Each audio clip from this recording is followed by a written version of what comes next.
YouTube, what is up? It's Shamrocke here again. First off, I want to apologize for not putting up any videos recently.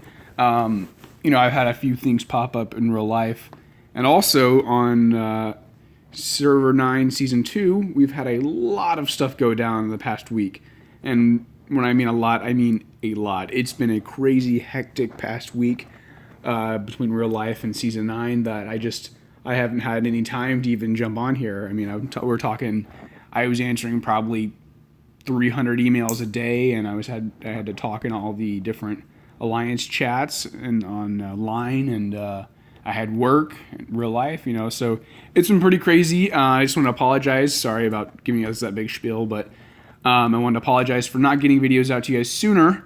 And because I am a little behind on Global 11, I'm not really going to be able to talk a whole lot about growth and what are the next steps. I mean, I can sort of theoretically talk about them, but I can't really show you in game here.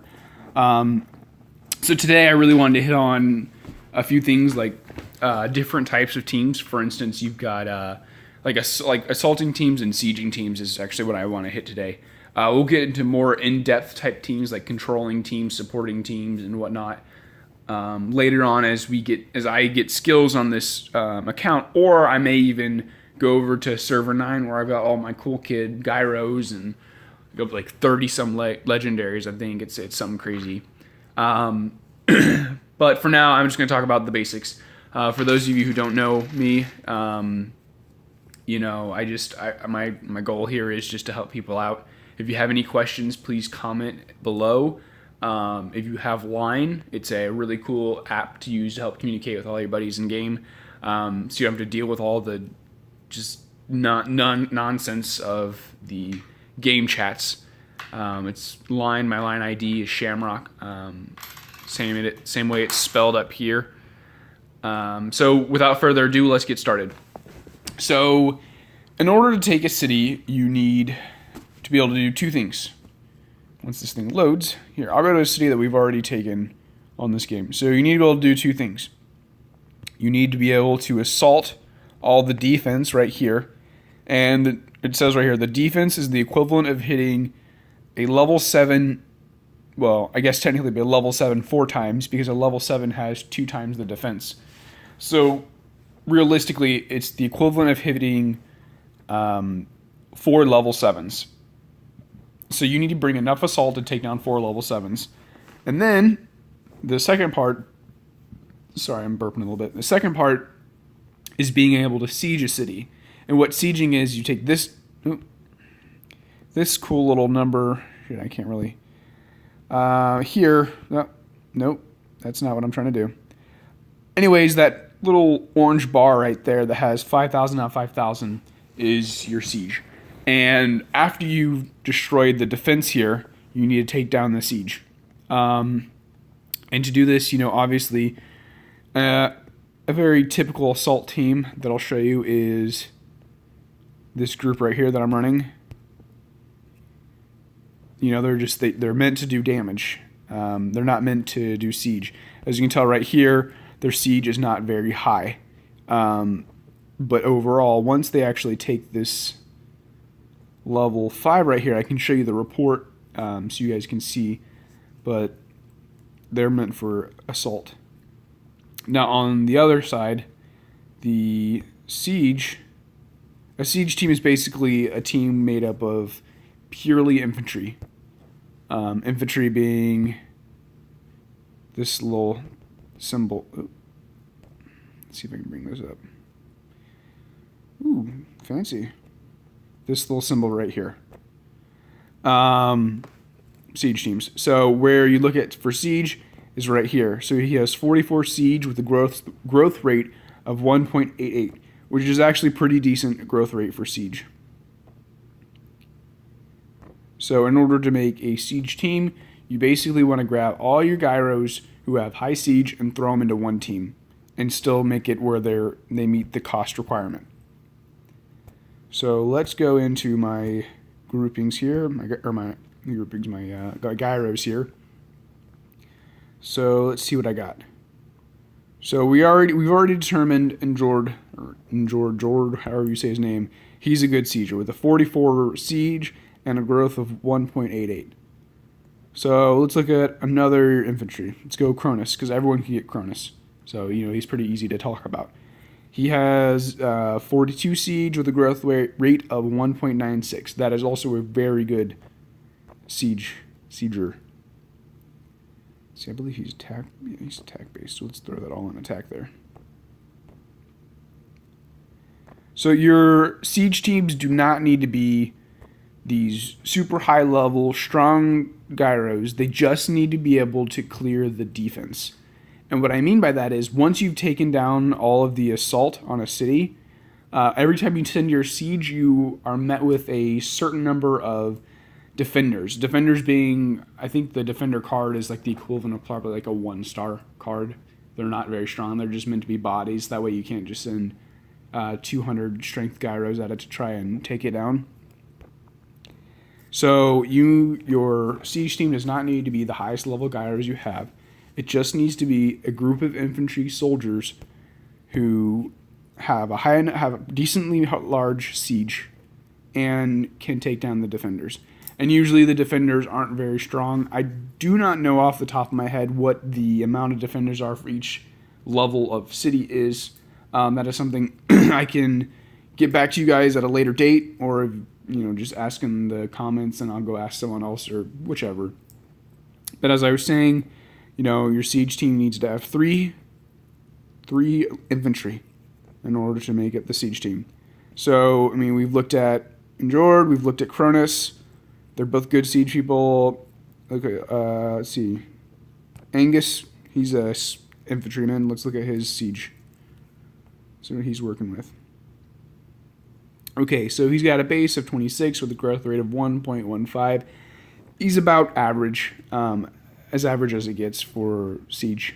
So let's look and see if we have anything else. Here again, looking for more infantry. I will say, later on in the game, it is very, very, very important to have Atlanta. When you get Atlanta, put her to the side. Don't tear her apart. Don't get rid of her. Don't dismantle her. Atlanta is very, very, very crucial. Reason she's crucial is because you need her for PvP. I believe I may have mentioned this in an earlier video. If I haven't, then I don't know why I'm saying this, but oh well.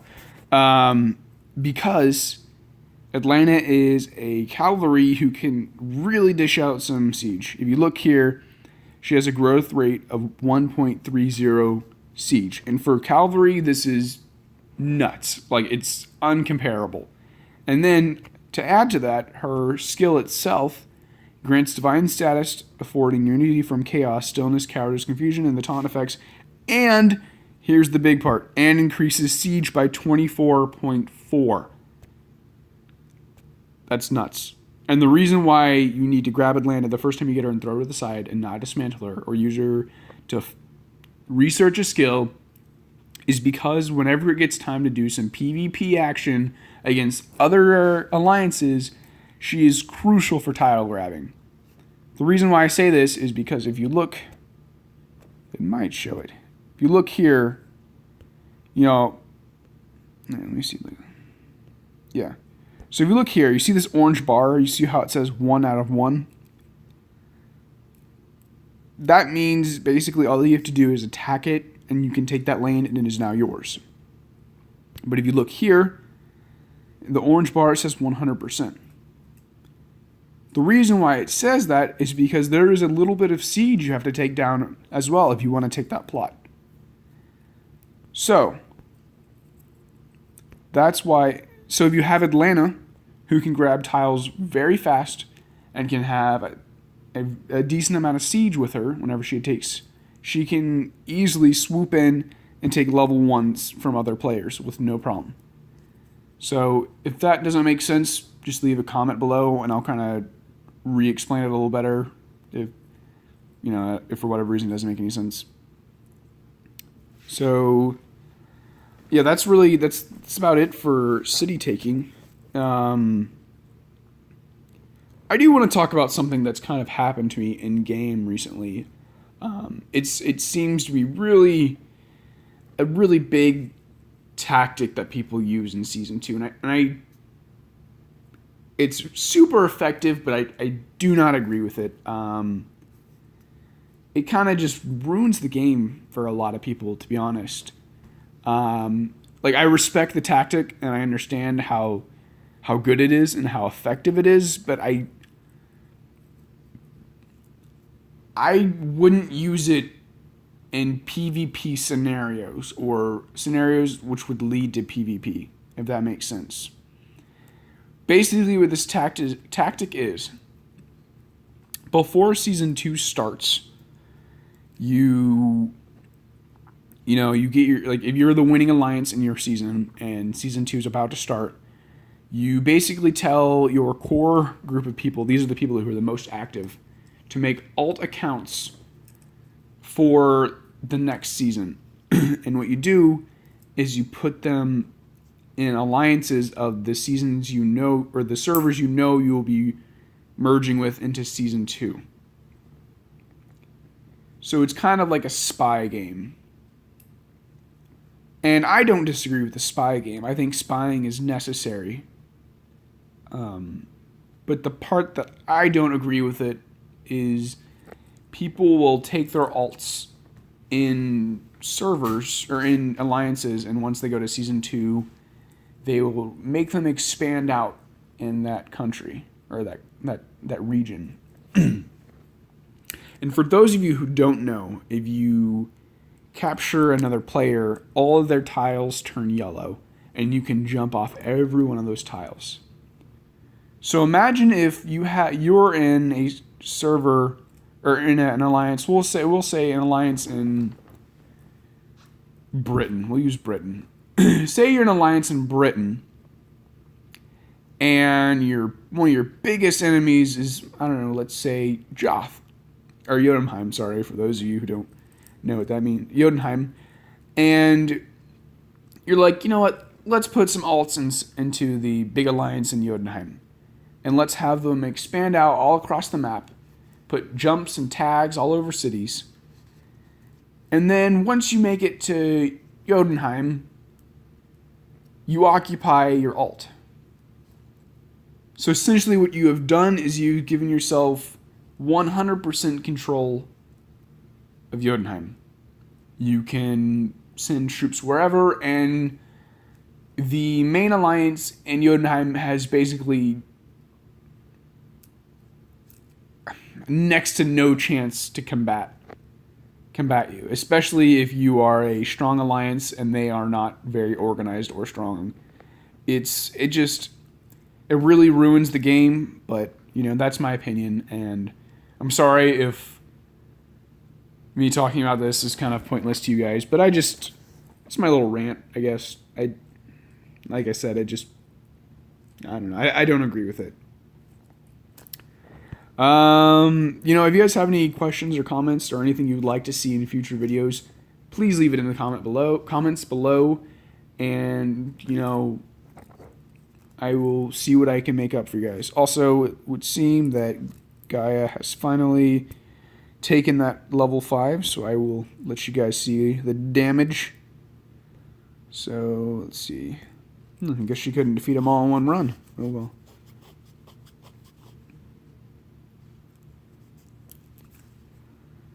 Let's see the stats. Well, that's not bad. Okay. Wow, that's kind of funny. Hecate did the most damage, like regular damage overall. Okay. It's not bad though. Overall, it's pretty decent. Very minimal losses. Whenever I upgrade my government, or not, yeah. Let me see. Actually, what is the cost I have on this? Actually, I guess I could do it now. I could take Helios out of this group and put him with this group, and that would help make that team a lot better. I'm going to go ahead and do that. So for the sake of time and you guys not having to wait here, I'm going to pull them in. I'm going to go to here, and I'm going to swap troops, and I'm going to grab Helios, and I'm going to put him swap him with Hecate. So now this team will be a lot more deadlier in combat. So let's fully conscript these guys and get them going. So definitely won't be able to send these guys out at all tonight, but that's all good. So I'm going to talk infrastructure for probably a couple minutes, just as kind of a recap for those of you who maybe haven't watched my previous videos or haven't watched in a while because it's been a while since I posted. So your goals once you get your barracks built, your goal needs to be get your barracks to at least level 10. Once your barracks are level 10, then you need to focus on getting your government hall to level 8.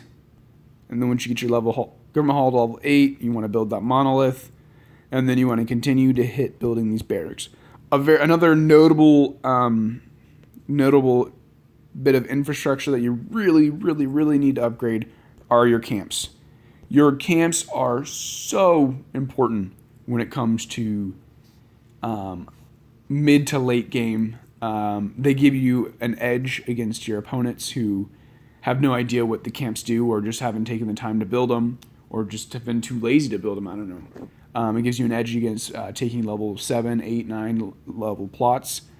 It's just those are very crucial. For those of you who haven't actually taken the time to click on it and read the description, basically what a steel camp or what the different camps do. The steel camp increases your troop defense.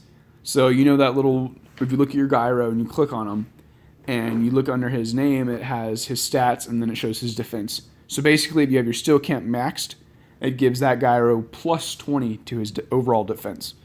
And on top of that, whenever you max level your steel camp, one gyro and its soldiers are immune to the first attack against them in battle.